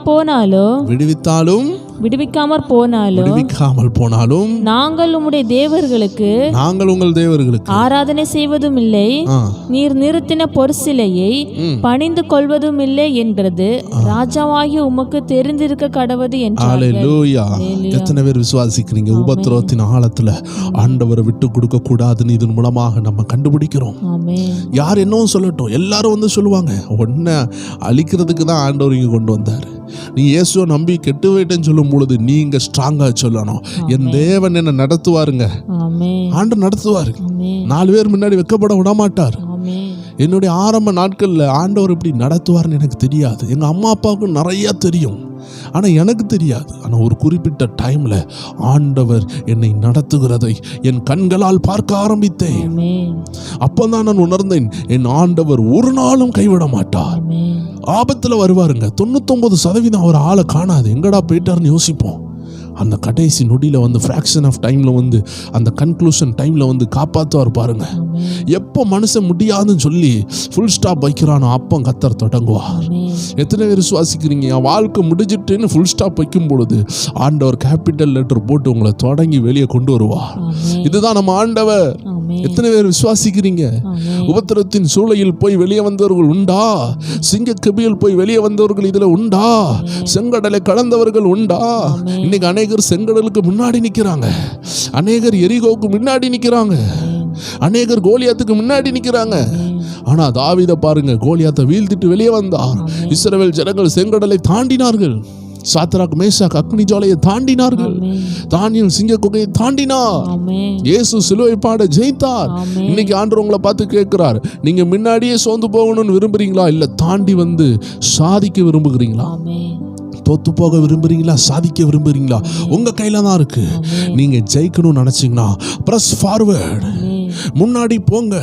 தானியேல் அழகா சொல்லுகிறார், 6ஆம் அதிகாரம் 21 6ஆம் அதிகாரம் 21, 22 வாசிக்கலாம். அப்பொழுது தானியேல், ராஜாவே நீர் என்றும் வாழ்க, சிங்கங்கள் என்னை சேதப்படுத்தாதபடிக்கு தேவன் தம்முடைய தூதனை அனுப்பி அவைகளின் வாயை கட்டி போட்டார். அதேனென்றால் அவருக்கு முன்பாக நான் குற்றமற்றவனாய் காணப்பட்டேன். சொல்லுவோமா? குற்றமற்றவராய் காணப்பட்டேன், ராஜாவாகிய உமக்கு முன்பாகவும் நான் நீதிகேடு செய்ததில்லை என்றான். பாருங்க, ஆண்டு எவ்வளவு நல்ல ஒரு பாருங்களேன். உண்மையா வாழும் பொழுது இந்த மனுஷனை உடைக்கிறாங்க. உடைக்கும் பொழுது உள்ள இருந்து புறப்பட்டு வந்தது என்ன தெரியுமா? கர்த்தர் என்னை காப்பாத்தினார். ஏன்னா நான் உண்மையா வாழ்ந்தேன். அந்த சிங்கத்துக்கு ஆண்டு என்னை இறையாக விட்டு போடல. ஸோ தேவ ஜனம் இப்படி சொல்ல வைப்பார் நம்ம ஆண்டவர். அப்போ தானியேலுடைய லைஃப்ல உபத்திரத்தின் ஆழத்துல பார்க்கும் பொழுது அவர் ஜெபிக்கிற மனுஷன், உண்மை உள்ள மனுஷன். அதனால அவர் சொல்றாரு, நான் உமக்கு முன்னாடியும் தேவனுக்கு முன்னாடி நான் உண்மையா இருந்ததுனால என் தேவன் எனக்கு ஒரு தூதனை அனுப்பிட்டா. எத்தனை பேர் விசுவாசிக்கிறீங்க? அநேகர் இதுல உண்மையா இருக்கிறீங்க. ஆண்டவர் உங்களுக்காக தூதனை அனுப்புறார். இதை கேட்டுக்கொண்டிருக்கும் பொழுது தூதர்களை அனுப்புகிறார். கர்த்தர் உங்களுக்காக வாசலை திறந்து கொண்டிருக்கிறார். நீங்க வித்தியாசங்களை பார்ப்பீர்கள், தூதர்கள் இறங்குனதை பார்ப்பீர்கள், அற்புதங்களை பார்ப்பீர்கள், தேவன் உங்களை நடத்துகிறதை பார்ப்பீர்கள். ஆம் தேவச்சனமே, சோதனையிலையும் கர்த்தரை துதித்து பாருங்கள், அது சாதனையாய் மாறும். யோபுவை பாருங்கள், உபத்திரத்தின் ஆழத்துல அழகாக சொல்லுகிறார், ஆண்டவரே இந்த உபத்திரத்துல நீர் என்னை கொண்டு போற பாதையில நான் முறுமுறுக்க வரல, நாவினால் ஒரு பாவத்தை செய்யாமல் யோபு தன் நாவை காத்து கொண்டார். வாசிக்கலாம். அப்பொழுது யோபு எழுந்திருந்து தன் சால்வையை கிழித்து தன் தலையை சிரைத்து தரையிலே விழுந்து பணிந்து, நிர்வாணியாய் என் தாயின் கற்பத்திலிருந்து வந்தேன், நிர்வாணியாய் அவ்விடத்திற்கு திரும்புவேன். கர்த்தர் கொடுத்தார், கர்த்தர் எடுத்தார், கர்த்தருடைய நாமத்துக்கு ஸ்தோத்திரம் என்றான். எத்தனை அருமை பாருங்களேன். தேவனிடத்திலிருந்து வாங்கும் பொழுதும் சோத்திரம், எடுத்தாலும் சோத்திரம். தெய்வ ஜனமே, எவ்வளோ ஒரு அருமையான லைஃப் ஸ்டைல். நிறைய நேரம் நம்ம பெற்றுக்கொள்ளும் பொழுது மட்டும் நன்றி செல்லுகிற ஒரு தேவ பிள்ளைகளாகவே நாம் இருக்கிறோம். மனிதனாலே அப்படிதான். மனிதனுக்கு எப்பொழுதுமே நல்லது நடந்தாதான் அவன் சந்தோஷமா இருப்பான். அதனால தான் ஆண்டு சொல்றாரு, நீ மனுஷனா வாழாத, நீ ஆவிக்குரிய மனுஷனா வாழு. தேவச்சனமே, நீங்க வாழ வேண்டியது உங்க ஆவியில. நீங்க ஆவியில வாழ ஆரம்பித்தால் தான் ஆவியானவர் செய்கிறது புரியும். இப்போ ஒரு பாடு வருது யோபுவுக்கு. அப்ப அவரு வாயினால் பாவம் செய்யாமல் தன் இருதயத்தில் இருந்ததை வெளிப்படுத்தினார். அவர் இருதயத்துக்குள்ள என்ன இருக்குது? கர்த்தர் கொடுத்தார், கர்த்தர் எடுத்தார், கர்த்தருடைய நாமத்துக்கு ஸ்தோத்திரம். ஒரு அல்லேலூயா சொல்லலாமா? அப்ப அவருக்குள்ள ஜெபம் இருந்ததுனால அவர் அசைக்கப்படல. அவருக்குள்ள விசுவாசம் இருந்ததுனால அவர் அசைக்கப்படல. ஆனா இதே போராட்டம் நமக்கு வரும்பொழுது நம்ம என்ன சொல்லுவோம்? சோர்ந்து போயிருவோம். பல நாள் ஜெபம் இல்லாம இருப்போம். வறண்ட கிணறா இருப்போம். வறண்ட கிணறுல தண்ணி எங்கெங்க இருக்கும்? அதனால தான் ஆண்டு சொல்றாரு, இந்த உபாச நாட்கள்ல உங்களுக்குள்ள ஜீவ தண்ணீர் பெருகுது. வசனத்தை கேட்டுக்கொண்டே இருக்கிறீங்களே, சும்மா இல்லை, அது உள்ள போய் கிரியை செய்யும். அது உங்களுக்குள்ள ஜீவ ஊற்ற திறந்து விடும். இதெல்லாம் ஒவ்வொன்றும் சாவி. வசனங்கள் ஒவ்வொன்றும் திறந்த வாசலின் சாவி. நீங்க ஒரு உயரத்துக்கு சும்மா போக முடியாது. வருமானத்தை சம்பாதிச்சு போயிடலாம் நம்ம நினைப்போம். ஆனா வசனம் சொல்லுது, இந்த அப்பம் இல்லாமல், ஆண்டோடைய வாயிலிருந்து புறப்படுகிற ஒவ்வொரு வார்த்தை இல்லாமல் நீங்க பிழைக்க முடியாது. ஸோ தேவஜனமே, நம்ம நல்ல வாழ்க்கை வாழணும்னா, தேவனுக்கு பிரியமா வாழணும்னா, இந்த வார்த்தை இல்லாம பிழைக்கவே முடியாது. ஸோ நம்ம யோபுனுடைய வாழ்க்கையில பார்த்தா கூட யோபு சொல்றாரு, அந்த நன்றி உள்ள இருதயத்தை தெரிவுபடுத்துகிறாரு. அந்த உபத்திரத்தின் ஆழத்துல நம்ம பார்க்கிறது, அவர் ஆண்டவருக்கு நன்றியை செலுத்துறாரு. எது நடந்தாலும் கர்த்தருக்கு ஸ்தோத்திரம். ஸோ தேவ ஜனமே, இந்த உபத்திரத்தின் ஆழங்கள்ல நம்ம கர்த்தரை மறுதலிச்சிடாம, உபத்திரத்தின் ஆழத்துல போகும்பொழுது ஆண்டவர் நம்ம வாயில எதிர்பார்க்கிறதே விசுவாச வார்த்தைகள். அதற்கு நம்ம ஆயத்தமா இருக்கணும். நிறைய பேர் பல்ல கடிச்சிட்டு சும்மா விசுவாச வார்த்தையை சொல்லுவாங்க, இருதயத்திலேருந்து சொல்ல மாட்டாங்க. ஆனா ஆண்டு எதிர்பார்க்கிறது இருதயத்துல இருக்கிறது வெளியே வரணும். யோபு சொன்னார், அதனால நான் சொல்றேன்னு சொன்னீங்கன்னா அதுல அல்லது கிடையாது. உங்க இருதயத்தை விட்டு கொடுங்க. நிறைய பேர் ஜெபிப்பாங்க, அண்ணாளுக்கு ஆண் குழந்தைய கொடுத்தீங்கன்னா ஆண்டவரே அவங்க ஊழியத்துக்கு கொடுத்தாங்க, எனக்கும் தாங்க, நான் ஊழியத்துக்கு தரேன்னு சொல்லுவாங்க. ஆனாலும் பிள்ளைகள் பெற முடியாமல் கஷ்டத்தில் இருப்பாங்க. தேவஜனமே, அண்ணாளுக்கு அது அந்த பாலிசி, அந்த ஃபார்முலா செட் ஆச்சு. உங்களுக்கு என்ன செய்யணும்? நீங்கள் ஆண்டர்கிட்ட கேட்கணும். அண்ணாளுக்கு இருதயத்தில் ஆவியானவர் உணர்த்தி இருக்கிறாரு, உனக்கு ஒரு ஆண் குழந்தைய நான் கொடுப்பேன்பா, நீ அதை என்ன செய்ய, ஊழியத்துக்கு கொண்டு போய் கொடுன்னு சொல்லியிருக்காரு. வேதத்தில் எங்கேயாவது போட்டிருக்க அண்ணால மாதிரியே செய்யுங்க எல்லாருக்கும் குழந்தை கிடைக்குன்னு எங்கேயும் எழுதவில்லை. ஆனால் நம்ம என்ன செஞ்சிருவோம்? அதை அப்படியே நம்மளும் ஃபாலோ பண்ணுவோம். தப்பான்னு கேட்டால் தப்பு கிடையாது. பட் நம்ம எல்லாருக்கும் ஒவ்வொரு ஃபார்முலா இருக்கும், ஒவ்வொருத்தவங்களுக்கும் ஒவ்வொரு அழைப்பு இருக்கும். எல்லாருக்கும் ஊழியத்துக்கு ஒப்பு கொடுத்தா பிள்ளை பிறந்துடும் சொல்லிட்டு செய்கிறது தேவ திட்டமான்னு கேட்டால் அது பரிபூர்ண திட்டம் கிடையாது. இப்போ யோபு இப்படி சொல்லிட்டாரு, நானும் அப்படி சொல்கிறேன்னு சொல்லிட்டு நம்ம காப்பி பேஸ்ட் பண்ணுறதுக்காக அழைக்கவில்லை. Because faith is not copying and pasting. Faith copy பண்ணி பேஸ்ட் பண்ணுறது கிடையாது. Faith is living. நீங்கள் வாழணும், நீங்கள் வார்த்தையை தியானிக்கணும், அந்த வார்த்தை உள்ளே இருக்கணும். அப்போ உபத்திரம் உங்களை இடிக்கும், அந்த நேரம் உள்ளே இருக்கிற வார்த்தை வெளியே வரும். ஒரு அல்லேலூயா சொல்லலாமா? இந்த வெடி மருந்துகளை ஆமேன் அப்படியே தீ வைக்கும் பொழுது உள்ள மருந்து இல்லைன்னா அது பொக்குன்னு சொல்லுவாங்க. ஸோ தேவஜனமே, அதுக்கு இப்போ இந்த வெடிகள்லாம் பார்த்தீங்கன்னா ஒவ்வொரு படக்கு ஒவ்வொரு இந்த வெடின்னு சொல்லுவாங்க, அது கிட்ட உள்ள வெடி வந்து ஸ்ட்ராங்காக இருந்திருக்கும், ஆனால் இவர் பொக்கா இருந்திருப்பார். கிட்ட உள்ளவர் ஸ்ட்ராங்குன்னு சொல்லிட்டு இவரும் ஸ்ட்ராங்கு நிர்ணயிக்க முடியாது. ஏன்னா உள்ளே எவ்வளோ மசாலா இருக்குதோ, உள்ளே எவ்வளோ வெடி மருந்து இருக்குதோ அவ்வளோதான் சத்தம் கேட்கும். இப்போ யோபுக்குள்ளாடி வெடி மருந்து நிறையா இருந்துச்சு, நல்ல சத்தம் வந்துச்சு. நமக்குள்ளே வெடி மருந்து இல்லாமல் நான் யோபு போகிறேன்னு சொல்ல போகிறேன், யோபு சொன்னது போல் சொல்கிறேன்னு சொன்னால் நம்மளால் நிற்க முடியாது. நான் இதன் மூலமாக ஆவியானவர் சொல்லுகிறது என்ன தெரியுமா? உங்களுக்கு ஆவியானவர் என்ன உணர்த்துகிறார்னா, யோபு சொன்னதுக்கு காரணம் அவருடைய ஜெப வாழ்க்கை, அவருக்கும் தேவனோடு உள்ள கனெக்ஷன். அதனால தான் வாயை திறக்கும் பொழுது உள்ளே இருந்தது வந்துச்சு. நீங்கள் யோபுவின் உள்ளத்தில் உள்ளதை சொல்ல முடியாது, நீங்கள் உங்கள் உள்ளத்தில் உள்ளதை தான் சொல்ல முடியும். உபத்திரவத்தில் போராட்டம் உங்களை வந்து நெருக்கும் பொழுது நிறைய வாலிப பிள்ளைகள் அழகாக சொல்லுவாங்க. தேவனுக்காக நிற்கிற வாலிப பிள்ளைகளுடைய சாட்சிகளெல்லாம் இன்றைக்கி யூடியூப்பில் கேட்க முடியுது. கர்த்தர் பார்த்துக்கொள்வார், கர்த்தர் நடத்துவார், என் திருமணத்தை கர்த்தர் நடத்தி தருவார். இதெல்லாம் அவங்க இருதயத்திலிருந்து வந்த வார்த்தைகள். அப்போது நம்ம ஒரு கிணறு தோண்டும் பொழுது மண்ணை வார எப்படி ஒரு சுத்த நீர் கிணத்துல இருந்து வருதோ, இதே போல் உபத்திரமும் நம்மளை புடமிட நம்மளை வந்து மோத நமக்குள்ள இருந்து ஒரு ஜீவ நதி வரும். அது என்ன ஜீவ நதின்னு பார்க்கணும். அதுதான் நம்மளுடைய சொந்த ஜீவ நதி. தானியேல் சொன்னார், சாத்ராக் மேசாக் சொன்னார்னா அவங்களுக்குள்ள ஜெபம் இருந்துச்சு, அவங்களுக்குள்ள வழிநடத்துதல் இருந்துச்சு. உங்களுக்குள்ளாடி அந்த வார்த்தை இறங்கணும். அதை தான் இந்த உபாச ஜெபத்தில் கர்த்தர் உங்களுக்குள்ள வார்த்தைகளை அனுப்பி கொண்டு இருக்கிறாரு. இந்த ஜெபங்கள்லாம் முடிந்து நீங்கள் வாழ்க்கையில் அனுதின வாழ்க்கையில் வேலைக்கு போகும்பொழுதும், ஸ்கூலுக்கு போகும்பொழுதும், இல்லை காலேஜுக்கு போகும்பொழுதும் உங்களுக்குள்ள வசனம் இருக்கிறத உணர முடியும். உங்கள் இருதயம் நிரப்பப்பட்டிருக்கிறத உணர்வீங்க. இப்போ போராட்டம் இடிக்கும் பொழுது இந்த வசனம் உள்ளே இருக்கிற வரைக்கும் உங்களை ஒருத்தனாலையும் ஜெயிக்க முடியாது, ஒரு பிசாசாலையும் ஜெயிக்க முடியாது. ஆனால் வசனம் இல்லைன்னா உங்களுக்குள்ள இருந்து வரதெல்லாம் அவிசுவாசம். நேற்றைய தினத்தில் நம்ம பார்த்தோம் அவிசுவாசத்தை குறித்து. அந்த ராகேல் எப்படி தன்னுடைய மகனை குறித்து பெனோனின்னு சொல்லிட்டு மறித்துருவாங்க, துக்கத்தின் மகன்னு சொல்லிட்டு மறித்துருவாங்க. மோசே பாருங்க, என் பேரை கிறுக்கி போடுன்னு சொல்லுவார். யோனாவை பாருங்க, கடலில் தூக்கி போட்டுருங்கன்னு சொன்னார். இப்படி நம்ம ஒவ்வொரு பேரையும் நேற்றுக்கு நம்ம பார்த்தோம். இன்னைக்கு ஆண்டவர் சொல்றாரு, விசுவாசத்தை பேசின நபர்களை நாம் பார்த்து கொண்டிருக்கிறோம். இன்னைக்கு ஆவியானவர் நம்மளோடு பேசி கொண்டிருக்கிறாரு. விசுவாசத்தை பேசுங்கள், அறிக்கை பண்றத விசுவாசத்தில் அறிக்கை பண்ணுங்கள். ஆபிரகாமை பாருங்க, நம்ம ஆதியாகமம் 22வது அதிகாரத்தில் 8வது வசனத்தில் அவர் அழகாக சொல்லுகிறார். என்ன சொல்லுகிறார்? அதற்கு ஆபிரகாம் என் மகனே, தேவன் தமக்கு தகன பலிக்கான ஆட்டுக்குட்டியை பார்த்து கொள்வார் என்றான். தேவன் நமக்கு தகன பலிக்கான ஆட்டுக்குட்டியை பார்த்து கொள்வார்.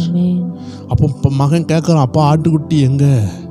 நம்ம குடும்பத்தில் நிறைய கேள்விகள் நம்மளை நோக்கி வரும். அம்மா இது எங்க, அப்பா இது எங்க? அந்த நேரம் உங்கள் கையில் இருக்காது. அப்போ நீங்கள் சொல்ல போகிறது என்ன? ஆபிரகாம் சொன்னார், காரணம் அவருக்குள்ள வசனம் இருந்துச்சு. நீங்கள் என்ன சொல்ல போகிறீங்க? உங்கள் இருதயத்தில் என்ன வரப்போகுது? ஆனால் ஆபிரகாமுடைய உபத்திரவத்தில் அவர் வாயிலிருந்து வந்தது என்ன சொல்றாரு? தகன பலிக்கான ஆட்டுக்குட்டியை கர்த்தர் பார்த்து கொள்வார். அது ஆட்டுக்குட்டியோ மாட்டுக்குட்டியோ அது விறகோ எதுனாலும் அவர் சொல்ற ஒரே அர்த்தம், கர்த்தர் பார்த்து கொள்வார். ஒரு அல்லேலூயா சொல்லலாமா? கர்த்தர் பார்த்து கொள்வார்னு எப்படி அவருக்கு சொல்ல முடியும்னா, கர்த்தர் பார்த்து கொள்வார் என்ற ரகசியத்தை அவர் தெரிந்திருந்தா. ஏன்னா அவர் ஆண்டவர் நடத்தின பாதை அப்படிப்பட்ட பாதை. அவர் தன்னுடைய தகப்பனுடைய வீட்டிலிருந்து வெளியே வரும்பொழுது ஒவ்வொரு இடத்துலையும் கர்த்தர் அவர் கூட இருந்தார். அப்ப அவருக்கு தெரியும் கர்த்தர் பார்த்து கொள்வார், கர்த்தர் யாவையும் செய்து முடிப்பார் அவருக்கு தெரிந்திருந்தது. சோ தேவஜனமே, ஒவ்வொரு பேருடைய உபத்திரத்தின் ஆழத்திலையும் அவர்கள் சொல்லுகிற சில ரகசியங்கள் இருக்கிறது. அந்த ரகசியங்களை தான் நாம் பார்த்து கொண்டிருக்கிறோம். தாவீது ராஜா என்ன சொல்றாருன்னு பார்க்கலாம். தாவீது ராஜா சங்கீதம் 119 71வது வசனத்துல அழகாக சொல்லுகிறார், நான் உபத்திரவப்பட்டது எனக்கு நல்லது, அதனால் உமது பிரமாணங்களை காத்துக்கொள்கிறேன். ஹல்லேலூயா. நான் உபத்திரவப்பட்டது நல்லது, கோலியாத்தை சந்தித்தது நல்லது, பாடுகள் வந்தது நல்லது, சவுலனை எதிர்த்தது நல்லது. எவ்வளவு உபத்திரம் கூடுதோ, ஒவ்வொரு இன்ச்சு உபத்திரம் கூடும் பொழுது, ஒவ்வொரு அடி உபத்திரம் கூடும் பொழுது நான் கர்த்தர்கிட்ட ஒளிஞ்சு கொள்றேன், நான் கர்த்தர் கரத்தை பிடிச்சு கொள்றேன். எப்பெல்லாம் உபத்திரம் என் முன்னாடி நிக்குதோ நான் கர்த்தரை கெட்டி பிடிச்சுக்கிறேன்னு சொல்றாரு. ஸோ உபத்திரம் வரும் பொழுது நம்ம என்ன செய்யறோம்? என்னால முடியாதப்பான்னு கர்த்தருக்குள்ள தஞ்சம் அடைகிறோம். இதை தாவீதினுடைய இருதயத்தின் ஊற்றிலிருந்து வந்த வார்த்தை. இப்பொழுது பாருங்க தேவ ஜனமே, இப்படி ஒவ்வொரு நபர்களுடைய இருதயத்தினுடைய ஊற்றை நாம் தியானித்து கொண்டிருக்கிறோம். உபத்திரவத்தில் பேசுகிற வார்த்தை உண்டு. உபத்திரவத்தில் நம்ம சொல்லிடுவோம், நீ நல்லாவே இருக்க மாட்டேன்னு சொல்லிடுவோம். உபத்திரவத்தில் நம்மளை எதிர்த்தவங்கள பார்த்து நம்ம என்ன சொல்லுவோம், நீங்களாம் எனக்கு செஞ்சதுக்கு கர்த்தர் உங்களுக்கு கணக்கு கொடுப்பாரு சொல்லுவோம். ஆனால் இதே உபத்திரவத்தில் போன யோசேப்பு என்ன சொல்கிறாருன்னு பாருங்க. நீங்கள் எனக்கு தீமை செய்ய நினைத்தீர்கள், தேவனோ இப்பொழுது நடந்து வருகிறபடியே வெகு ஜனங்களை உயிரோட காக்கும்படிக்கு அதை நன்மையாக முடிய பண்ணினார். ஆதியாகமம் 50:20 அழகாக யோசேப்பு சொல்லுகிறாரு, நீங்க தான் தீங்கு நினைச்சீங்க, ஆனா நான் உங்களை நேசிக்கிறேன். இந்த மனுஷன் அப்படிதான், மனுஷ குணம் அப்படிதான். என் தம்பியோ அண்ணனோ யாரா இருந்தாலும் நாசியல் சுவாசம் உள்ளவன் மனுஷன்தான், மண்ணிலிருந்து எடுக்கப்பட்டவன் மனுஷன்தான். அது அப்பாவோ அம்மாவோ யாராக இருந்தாலும் சரி, நீங்கள் யார் எனக்கு தீமையை செய்தாலும் என் தேவன் அதை நன்மையாக மாற்றினார். சுதேவ ஜனமே, உபத்திரவத்தின் ஆழத்தில் ஒவ்வொருத்தவங்களுடைய வாயிலிருந்து வந்த வார்த்தையை பாருங்கள். தேவ மனிதர்களுடைய வாயிலிருந்து வந்த வார்த்தையை பாருங்கள். சில தேவ மனிதர்கள் தள்ளாடினார்கள், ஆனால் எழும்பி விட்டார்கள். ஆனால் சில மனிதர்கள் பாருங்களேன், கர்த்தரோடு இருந்ததுனால அவர்கள் வாயிலிருந்து புறப்பட்டு வந்த வார்த்தையை பாருங்கள். எத்தனை அருமையான வார்த்தை. இதே யோசேப்பு ஒரு பாவத்தில் விழுறதுக்கு ஒரு சூழ்நிலை வரும் பொழுது, போத்திபாருடைய மனைவியும் அந்த இடத்துல இந்த யோசேப்பும் நிற்கும் பொழுது ஒரு உபத்திரம் வருகிறது. அந்த நேரத்தில் அவர் இருதயத்துக்குள்ள ஒரு வசனம் இருக்குது. அந்த பாவத்தை எப்படி ஜெயித்தார்னு அந்த வசனம் அழகாக சொல்லுகிறது. தேவ ஜனமே, அந்த வார்த்தையை வாசிக்கும் பொழுது நீங்க கவனித்து பாருங்கள். ஆதியாகமம் 39:9 வசனம். இந்த வீட்டிலே என்னிலும் பெரியவன் இல்லை, நீ அவருடைய மனைவியா இருக்கிறபடியால் உன்னை தவிர வேறொன்றையும் அவர் எனக்கு விலக்கி வைக்கவில்லை. இப்படி இருக்க நான் இத்தனை பெரிய பொல்லாங்குக்கு உடன்பட்டு தேவனுக்கு விரோதமாய் பாவம் செய்வது எப்படி என்றான். இப்ப பாருங்களேன், எல்லாம் என் கீழே தான் இருக்கு. இப்ப நீனும் சரண்டர் ஆயிட்ட. ஆனாலும் என் இருதயத்துக்குள்ள ஒன்ன காட்டிலும் ஒரு உயர்வான ஒரு காரியம் இருக்கு. அதுதான் என் இருதயத்துக்குள்ள இருக்குது. ஏன்னா மனிதனுடைய பொக்கிஷம், அவன் இருதயம் எங்க இருக்குதோ அங்கதான் அவன் பொக்கிஷம் இருக்கு. ஸோ இப்போ யோசேப்பினுடைய பொக்கிஷம் என்ன தெரியுமா? தேவன். அவர் சொல்றாரு, இவ்வளோ பெரிய பிரச்சனை, இவ்வளோ பெரிய பாவத்தை என் தேவனுக்கு விரோதமா அப்படின்னு அவர் இருதயத்தில் இருந்தது என்ன? தேவன் வார்த்தை. என்னை காப்பாத்துகிற ஆண்டவர், என்னை வழி நடத்துகிற ஆண்டவருக்கு விரோதமா நான் எப்படி தவறு செய்ய முடியும்? போத்திபாருக்கு விரோதமாக அல்ல, என் தேவனுக்கு விரோதமாக உள்ளத்துல இருக்கிறது தான் வெளியே வரும். தேவ ஜனமே, அப்ப நம்ம உள்ளத்துல என்ன இருக்குதுன்னு நம்ம உணர ஆரம்பித்தால் தான் உண்மையான கிறிஸ்தவ வாழ்க்கையை ஆரம்பிக்குது. இன்னைக்கு அநேகருக்கு கிறிஸ்தவ வாழ்க்கைனா என்னன்னே தெரியல. வேதம் சொல்லுது, இருதயத்திலிருந்து வராத யாவும் பாவமே.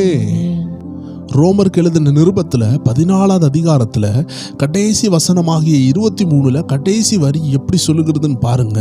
விசுவாசத்தினாலே வராத யாவும் பாவமே. விசுவாசத்தினால் வராத யாவும் பாவமேனா என்ன அர்த்தம்னா தேவச்சனமே, நீங்க ஒரு விஷயத்தை நம்பாம விசுவாசிக்காம மனம் பதறி சொல்லுகிற எல்லாம் பாவம். அப்படின்னா நீங்க அப்போ உங்க வாயிலிருந்து என்ன வார்த்தை வரணும்னா, கர்த்தரின் மேய்ப்பரா இருக்கிறார்னு அதை நம்பி தான் ஃபில்டர் வைத்து தான் பேச வேண்டும். நம்ம ஃபில்டர் இல்லாம பேசினா அது பாவமாகுது. என்ன ஃபில்டர் போடணும்? ஃபில்டர்னா என்ன? இப்போ நீங்க தேயிலை காலையில போடுறீங்க, டீ. அந்த டீ என்ன செய்றீங்க? ஒரு அரிப்புல அரிக்கிறீங்க. இப்போ உங்க வார்த்தைகளை வேதவசனம் என்ற அரிப்புகளில் அரித்து தான் பேச வேண்டும். அப்போ உங்க வார்த்தை ஃப்ளோவா வரும்பொழுது, வேதவசனம் என்ற அரிப்பு இருக்கும் பொழுது உங்க வார்த்தைகளை அனாதையாக நீங்க பேச மாட்டீங்க. உங்க வார்த்தை அனாதையை போல ஏங்காது. ஐயோ என்னை யாரு காப்பாத்துவாருன்னா உங்களுக்குள்ள பயம் இருக்குது. ஐயோ எனக்கு இது எப்படி நடக்கும் என்று நீங்க ஏங்குறீங்கன்னா உங்களுக்குள்ள இப்போ ஒரு ஆதரவற்ற நிலைமை இருக்குது. ஆனா வசனத்தை வச்சு பாருங்க, கர்த்தரின் மேய்ப்பரா இருக்கிறார். அப்ப நீங்க எப்படி நீங்க சொல்வீங்க நான் தனியா இருக்கிறேன்னு? ஆண்டவராக இயேசு சொன்னார், நான் ஒருபொழுதும் தனியா இல்லை. ஏன்னா என் தேவன் என்ன தனியா இருக்க விட மாட்டேக்காரு. என்ன அவருக்கு பிரியமானதை செய்யறேன், அதனால எப்போ அவர் என் கூட இருக்கிறார். ஸோ இந்த ஒரு வாழ்க்கைக்குள்ள கர்த்தர் நம்மளை அழைக்கிறார். ஸோ விசுவாசத்தினால வராத எல்லாம் பாவம். ஸோ நமக்கு போராட்டம் வரும்பொழுது நம்ம வாய் பதறி பேசுகிறத பிசாசு பிடிச்சிக்கிறான். அதனால தான் வேதம் சொல்லுது, இந்த நாவல தான் மரணமும் இருக்கு ஜீவனும் இருக்கு. அதான் வேதம் இன்னொரு இடத்துல அழகாக சொல்லுகிறது, யாக்கோபு 3வது அதிகாரத்தில் 6வது வசனம் எவ்வளவு அருமையா நாக்கு பத்தி சொல்லுது பாருங்களேன். நாவும் நெருப்புதான், நாவும் நெருப்புதான், அது அநீதி நிறைந்த உலகம், அது அநீதி நிறைந்த உலகம். நம்முடைய அவயங்களில் நாவானது முழு சரீரத்தையும் கரைப்படுத்தி ஆயுள் சக்கரத்தை கொளுத்தி விடுகிறதாயும் நரக அக்னியினால் கொளுத்தப்படுகிறதாயும் இருக்கிறது. தேவச்சனமே, அதுல நிறைய விஷயம் போட்டிருக்கு. அதுல ஒரு ஆபத்தான விஷயம் தான் நரக அக்னியினால் கொளுத்தத்தக்க வல்லமை உள்ளதுதான் நாக்கு. ஒரு குடும்பத்தை எரித்து நாசமாக்கிவிடும். ஸோ தேவ ஜனமே, நாம் கவனமாக இருக்க வேண்டும். ஒரு சம்பவத்தை நான் கேள்விப்பட்டிருக்கிறேன். அருமையான தேவ மனுஷன் டிஜெஸ் தினகரன் அவருடைய சாட்சியில சொன்னாரு.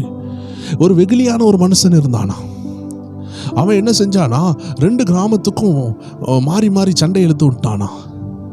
அப்போ அந்த சண்டை இழுத்ததுனால இன்னொரு கிராமத்தில் இருந்து நைட்டு இந்த கிராமத்தில் வந்து அங்கே உள்ள குடிசைகளை எல்லாவற்றிலும் தீ வச்சு போயிட்டாங்களாம்.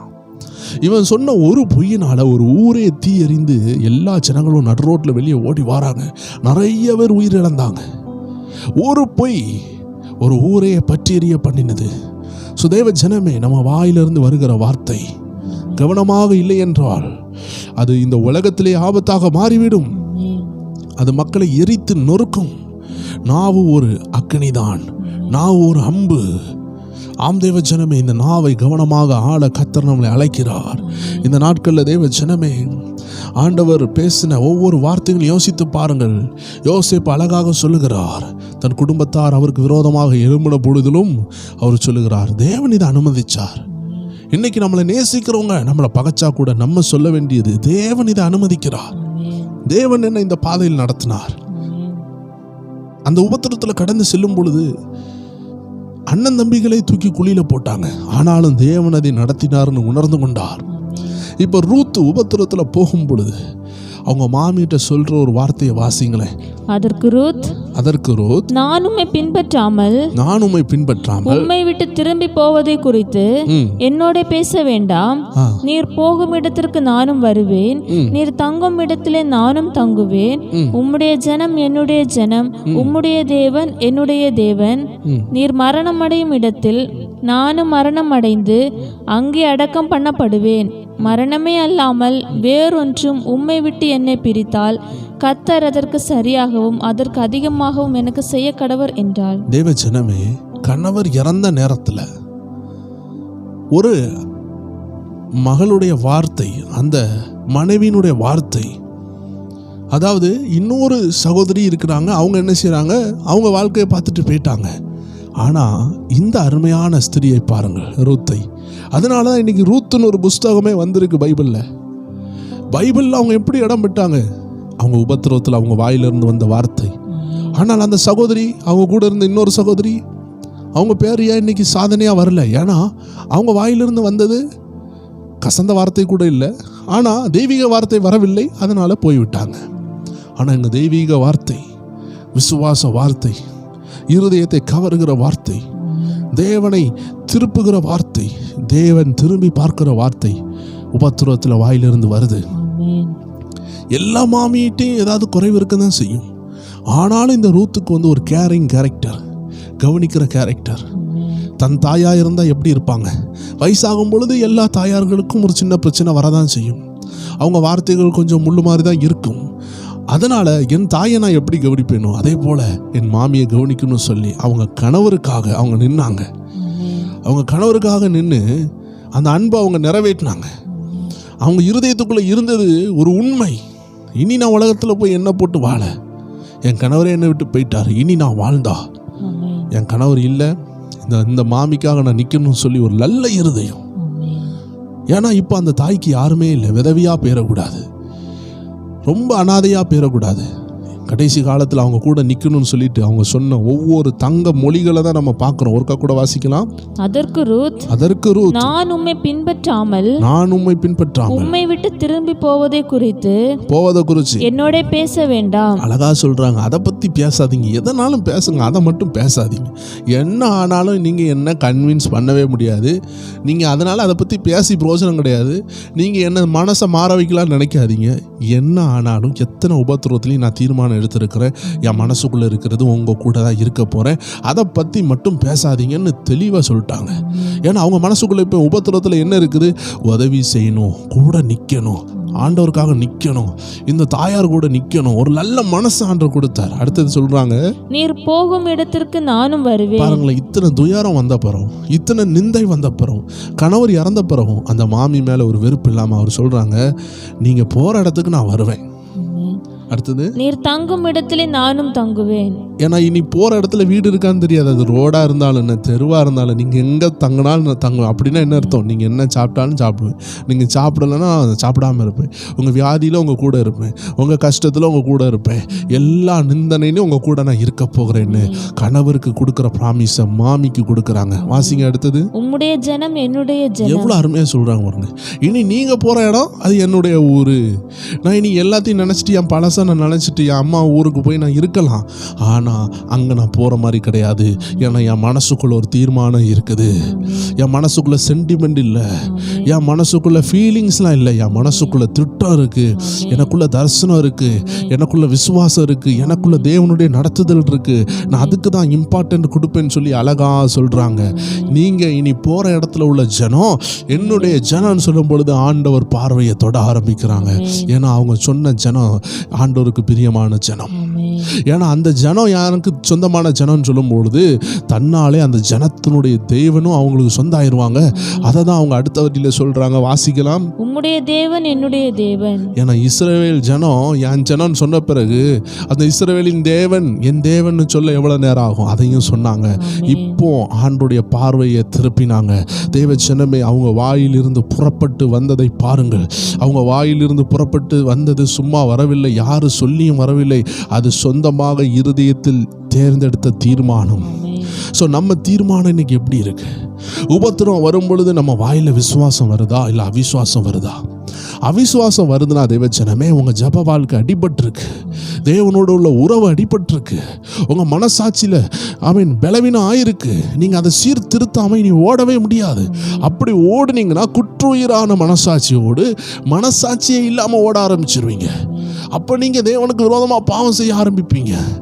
அதனாலதான் தாவீது தன்னுடைய வாழ்க்கையில் ஒரு பாவம் வந்த பொழுது அந்த மனசாட்சி பலவீனப்பட்டிருக்கு. அதனாலதான் சுத்த இருதயத்தை சிருஷ்டின்னு கேட்கிறாரு. ஏன்னா கொஞ்ச நாள் அப்படியே ஓடிட்டாரு பாவத்துல. இப்போ ஆண்டருடைய பிரசன்னத்தை ஃபீல் பண்றாரு, அது வரமாட்டேங்குது. அதனால அழகா ஜெபிக்கிறாரு. ஸோ அதனால் பாவம் மன்னிப்பை கேட்குறாரு. ஸோ தேவ ஜனமே, அது மட்டும் இல்லை தேவ ஜனமே, இன்னைக்கு நம்மளுடைய லைஃப்லேயும் இந்த மாதிரி ஏதாவது பிரச்சனை வருதுன்னா நம்ம மனசாட்சியை பலப்படுத்த ஆண்டவர் சமூகத்தில் ஜெபிக்கணும், சுத்த இருதயத்தை கேட்கணும். ஏன்னா அது அடிபட்டிருக்கு. அடிபட்டதுனால தான் அந்த ஆபத்தில் நம்ம மாட்டி இருக்கிறோம். ஸோ இப்பொழுது ஒரு அருமையான வசனத்தை வாசிக்கலாம். இஸ்ரவேல் ஜனத்தின் மத்தியில் யோசுவா என்ற அருமையான தேவ பக்தன் சொல்லுகிறாரு. என்ன சொல்கிறாருன்னா, எல்லா ஜனங்களும் ஆண்டவருக்கு விரோதமாக ஒருவேளை எழும்பிடக்கூடாது, யாரும் ஆண்டவருக்கு விரோதமாக விக்கிரக ஆராதனை பண்ணிடக்கூடாது. ஒருவேளை இந்த ஜனங்கள் அப்படி பண்ணாலும் நான் என்ன செய்வேன்னு அந்த உபத்திரவத்தில் அவருக்கு ஒரு வார்த்தை வருகிறது. வாசிக்கலாம், யோசுவா 24:15. கர்த்தரை சேவிக்கிறது உங்கள் பார்வைக்கு ஆகாததாய் கண்டால் யாரை சேவிப்பீர்கள்? யாரை சேவிப்பீங்க இன்று தெரிந்து கொள்ளுங்கள். நதிக்கு அப்புறத்தில் உங்கள் பிதாக்கள் சேவித்த தேவர்களை சேவிப்பீர்களோ, நீங்கள் வாசம் பண்ணுகிற தேசத்து குடிகள் ஆகிய எமோரியரின் தேவியர்களை சேவிப்பீர்களோ, நானும் என் வீட்டாருமோ வென்றால் கர்த்தரையே சேவிப்போம் என்றான். அல்லேலூயா. உபத்திரம் வரும் பொழுது கர்த்தரை விட்டு பிரிஞ்சு போறவங்க எத்தனை பேர் உண்டு. கர்த்தர் எனக்கு அற்புதம் செய்யலேன்னு சொல்லிட்டு போறவங்க உண்டு. தேவ ஜனமே, யோசித்து பாருங்கள். ஒரு ஆண்டவர் அற்புதமே செய்யாட்டியும் அவருக்காக உயிரை கொடுக்குற ஒரு கூட்டம்னா அது கிறிஸ்தவன் தான். காரணம், ஒரு ஆண்டவர் அற்புதமே செய்யாமல் இருக்கிறாருன்னா அதுக்கு காரணம் என்ன? அதுக்கு ஒரு காரணம் இருக்கும் இல்லவா? சில விஷயங்கள் அற்புதம் நடக்கலை தான், அதுக்கு ஒரு காரணம் இருக்குது. அந்த காரணமே இருந்தாலும் ஆண்டவரை விட்டு பிரியாமல் ஒரு நபர் இருக்கிறாங்கன்னா அதுக்கு காரணம் அந்த நபர் ஒரு ஆசீர்வாதத்துக்காக அந்த தேவனை தேடலை, அந்த தேவனுக்காக அந்த தேவனை தேடுகிறாங்க. எத்தனை பேருக்கு புரிஞ்சிச்சு? ஒரு காரியத்திற்காக அவங்க ஆண்டவரை தேடலை, அவங்க நித்திய ஜீவனுக்காக கர்த்தரை தேடுறாங்க. ஏன்னா கர்த்தர் நடத்துகிற பாதையில் நமக்கு ஆசீர்வாதம் உண்டு, கர்த்தர் நடத்துகிற பாதையில் நமக்கு ஐஸ்வர்யம் உண்டு, நமக்கு மேன்மை உண்டு. அவர் தக்க நேரத்தில் தருவார், நம்மளை ரெடியாக்கி நம்ம கையில் தருவார். நம்மளை ரெடி ஆக்காம அறகுறையா நம்ம கையில் தரவே மாட்டார். அறகுறையா நீங்கள் எந்த சாப்பாடை செஞ்சாலும் அது நல்லா இருக்காது. ஒரு சாம்பார்னாலும் சரி, அது வேகாமல் எடுத்தீங்கன்னா அந்த பருப்பெல்லாம் வேகாமல் இருக்கும். ஒரு வடைனாலும் சரி, அது பொரியாமல் எடுத்தீங்கன்னா உள்ள மாவாக இருக்கும். ஒரு சிக்கனோ இல்லை ஒரு மீனோ சரி, நீங்கள் அது வேகாமல் எடுத்து பாருங்கள், அது பச்சையாக இருக்கும். ஸோ இதே போல் தேவஜனமே, ஆண்டவருக்கு தெரியும் என் பிள்ளைக்கு எப்போ எதை செய்யணும்னு அவர் தெரிந்திருக்கிறார். ஸோ அதனால் உபத்திரவத்தில் நம்ம வார்த்தை என்ன வரணும்? விசுவாச வார்த்தை. அப்போ நீங்கள் தேவனோடு கனெக்டாக இருந்தால் தான் விசுவாச வார்த்தை வரும். ஒரு பேட்டரி சார்ஜே இல்லை, ஆனால் பக்கத்து வீட்டில் உங்கள் வீட்டில் இருக்கிற டார்ச் மாதிரியே அவங்களுக்கும் ஒரு டார்ச் இருக்குது. உங்கள் வீட்லேயும் ஒரு டார்ச் இருக்குது, அவங்க வீட்லேயும் டார்ச் இருக்குது. அந்த பேட்டரிக்குள்ளாடியும் அந்த டார்ச்சுக்குள்ளாடியும் 3 பேட்டரி போடலாம். உங்கள் டார்ச்சுக்குள்ளேயும் 3 பேட்டரி போடலான்னு வச்சுக்கோங்க. அவங்க சார்ஜ் பண்ணி வச்சுருக்காங்க, நீங்கள் சார்ஜ் பண்ணாமல் வச்சுருக்கீங்க. இப்போது ரெண்டுமே ஒரே டார்ச் தான், ஒரே கம்பெனி தான். ஆனால் அவங்களுக்கு சார்ஜ் இருக்குது, நல்லா அடிக்குது. உங்களுக்கு சார்ஜ் இல்லை, அடிக்கலை. ஸோ தேவஜனமே, யோசுவாவுக்கு பிரச்சனை வருது. அந்த யோசுவா சொல்கிறாரு, நான் கர்த்தரை சேவிப்பேன்னு சொல்கிறாரு. ஏன்னா அவருக்குள்ள சார்ஜ் நல்லா இருக்குது, ஜபம் நல்லா இருக்குது, தேவனோடு உள்ள உறவு நல்லா இருக்குது. ஆனால் அதே பிரச்சனை நமக்கு வரும்பொழுது நம்ம தேவனை சேவிப்போமா இல்லையா? நம்ம சார்ஜ் எப்படி இருக்குது? இப்படி ஒவ்வொரு விஷயத்தையும் நாம் யோசித்து பார்க்க ஆண்டு நம்மளை அழைக்கிறார். நம்ம இருதயத்திலிருந்து ஜீவ ஊற்று புறப்படுதா, ஜீவ நதி ஓடுதா, இல்லை அவிசுவாசம் வருதா, இல்லை பயம் வருதா என்று நம்மளை நாமே ஆராய்ச்சி பண்ணுவோம். கர்த்தர் நம்மளை ஆசீர்வதிப்பார். எல்லா கண்களை மூடலாம், ஜெபிக்கலாம். அன்பான ஆண்டவரே, விசுவாசத்தை குறித்து ஆண்டவர் எங்களோடு பேசினீங்க. எங்கள் ஒவ்வொரு பேருடைய இருதயத்திலையும் விசுவாசத்தை தூண்டி விட்டீங்க. விசுவாசமாக பேசணும்னு சொன்னீங்க. எங்களை ஆராய்ந்து பார்க்க சொல்கிறீங்க. எங்கள் குறைவுகளை திருத்த எங்களை உணர்த்தி இருக்கிறீங்கப்பா. நாங்கள் அவிசுவாசமாக பேசியிருந்தால் மன்னிங்க. நாங்கள் விசுவாசத்தில் இனி கன்ஃபஸ் பண்ண போகிறோம். உள்ளார்ந்த எலும்புகளை பார்த்து கட்டளையிட போகிறோம். ஒவ்வொரு நாளும் இதை செய்வோம் அப்பா. நீர் உயிரடைய பண்ணுவீர், வாழ்க்கையை மாற்றுவீர். இதை கேட்டுக்கொண்டிருக்கிற ஒவ்வொரு பேரும் உள்ளார்ந்த சூழ்நிலையில் இருந்தாலும் உயிரடைய போறதுக்காக நன்றி அப்பா. எழுப்புதலை பெற போறதுக்காக நன்றி அப்பா. சாதிக்க போறதுக்காக நன்றி அப்பா. உபவாசத்தோடு ஜபிக்கிறவங்க, கண்ணீரோடு ஜபிக்கிறவங்க, வியாதி மாறணும் ஜபிக்கிறவங்க, கடன் மாறணும் ஜபிக்கிறவங்க உண்டாப்பா. எதற்காகலாம் ஜபிக்கிறாங்களோ அதற்கு ஆமென் என்றும் பதில் உண்டாவதாக. தூதர்கள் இறங்குறார்கள். உங்களுக்காக யுத்தம் ஜெயமாய் முடியும். தேவச்சனமே, கர்த்தருடைய வல்லமை உங்களை நிரப்பும். நீங்கள் சாதிப்பீர்கள் என்று ஆவியானவர் சொல்லுகிறார். ஒவ்வொரு வேரையும் வாழ்த்தி ஆசீர்வதிக்கிறதை நான் உணர்கிறேன். கர்த்தர் உங்களுக்காக கிரியை செய்ய ஆரம்பித்து விட்டார். தொடர்ந்து அவரோடு இணைந்திருங்கள். கர்த்தர் உங்களை ஆசீர்வதிப்பார். எல்லா துதிகன மகிமை உமக்காண்டவர் இயேசு கிறிஸ்துவின் நாமத்தில் ஜெபிக்கிறோம் எங்கள் ஜீவனுள்ள நல்ல பிதாவே. ஆமேன், ஆமேன், ஆமேன். God bless you. மீண்டும் நாளைக்கு உபவாச ஜெபத்தில் சந்திக்கலாம். ஆமேன்.